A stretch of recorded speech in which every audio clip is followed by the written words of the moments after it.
Before takedowns, before traffic checking, before open worlds and showtime, there was Burnout 2, Point of Impact. With the release of Burnout Paradise, how does one of my favourite GameCube games hold up?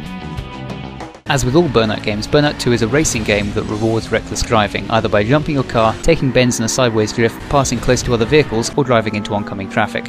Unlike later editions to the series, however, Burnout 2 only lets you boost once you've filled a meter at the bottom of the screen, and then you have to use it all at once in what's called a burnout. This means you have to really be careful about when you use it, and it's important to have the skill to control your car whilst travelling at high speeds. By performing manoeuvres like drifting and jumping whilst boosting, you can chain burnouts together and fly further ahead of the other drivers. While you can let go of the button if you think you're going too fast to survive the next corner, you're going to miss out on the burnout and have to fill that gauge up again from scratch.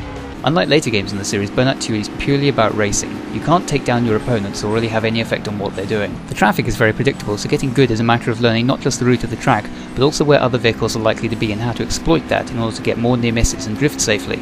The game handles extremely well and allows you to walk the fine line between risk and reward once you get used to how the game plays. Something that's a little disappointing is how the game looks. I really can't believe I once thought it looked realistic, because by today's standards it's really quite ugly, with very low detail going into the scenery and not much more going into the cars. Worse is the fact that as it only plays in standard definition, it's hard to see off into the distance for approaching traffic. But hey, at least the other drivers turn their lights on to let you know they're there, unlike the drivers in Paradise City who I'm convinced want to die and take me with them. The crashes still look pretty good, with surprisingly many pieces coming off the cars and scattering over the road. The soundtrack is pretty nice, and I still enjoy listening to it mixed in with the licensed tracks of the new game. I also like the way the game gives you more audio feedback about what's happening. That little beep when you get a near miss is something I could have used in Paradise. Not all the sound is good though, as the engines are pretty much all the same noise but with different pitches. There's plenty of stuff to do in the game. Aside from the lengthy and challenging single-player racing series where you can unlock loads of different cars, there's also the crash mode, staple of the series introduced for the first time here. If you've played any of the other games in the series, Burnout 2's crash junctions offer something a bit different. There's no aftertouch or bonus items here, and following the titular Point of Impact, you're pretty much just a spectator. It's probably not as much fun as the carnage criterion provided in subsequent titles, but it's a nice challenge trying to find the perfect way of tackling each stage.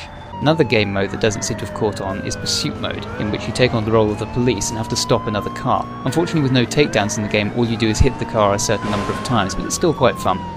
There's also a multiplayer option, including up to 4 players in Crash Mode, although you do take it in turns to share the controller. It probably doesn't stand up to the experience provided by later Crash Modes, but it's still good, and in my experience what people like best, particularly as racing only allows 2 players simultaneously, and no one could ever beat me.